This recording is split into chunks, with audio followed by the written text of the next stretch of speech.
Ito na naman ako guys, pauwi. Uy, baliktad ang camera. Okay lang yun kahit baliktad ang camera. Mamaya na lang doon pag upo ko. Ito guys, pauwi na naman ako. Tapos na ako nag-follow up. Binigay ko na sa aking in charge namin dito sa aming company. Binigay ko na yung aking papers para sa pag-uwi. At nang ninigaw pa. Di bali naman nigaw, at least na ipasa ko na, nagsigawan pa kami. O kaya hindi ko siguro naintindihan nung una kung ano yung pinagsasabi niyang pag-Arabic niya. Mahirap naman kasi Pilipino ako eh. Yung style ng pag-Arabic nila, iba eh. Ang akala ko eh, iba na naman yung sinabi niyang pagbibigkas, hindi ko na naunawaan. Pero okay lang yun. Kasi ang akala ko kung ano yung pinagsasabi niya.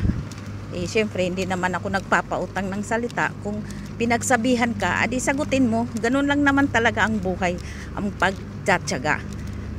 Kaya mga OFW,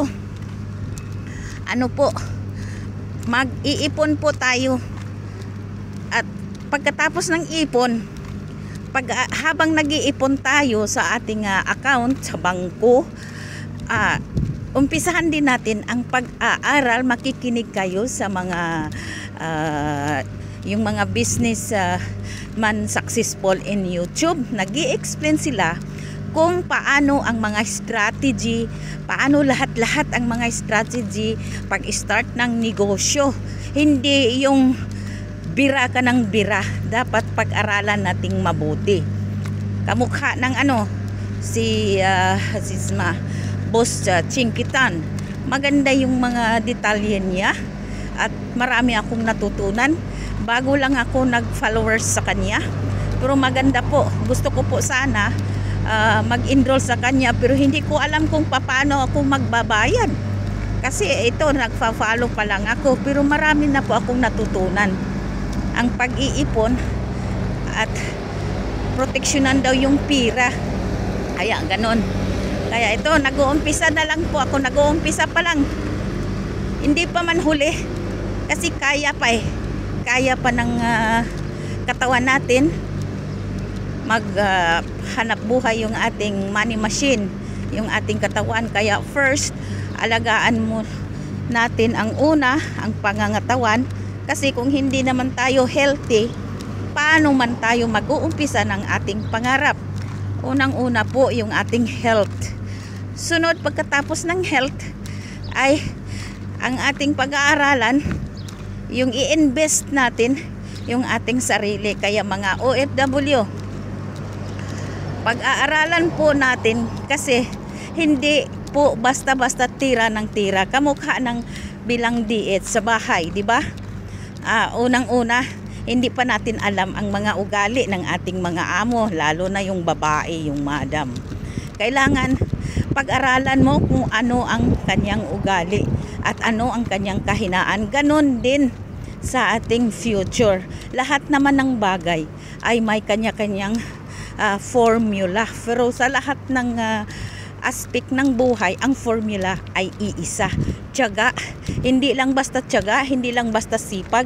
Haluan po natin ng experience, strategy at paminsar at ang ating healthy number one at ang the best is ang pag-alagad po sa Diyos. Ang ating paniniwala sa ating sarili, kaagapay sa ating Panginoon. Kaya ganon guys, sa mga OFW, magising-gising na po tayo.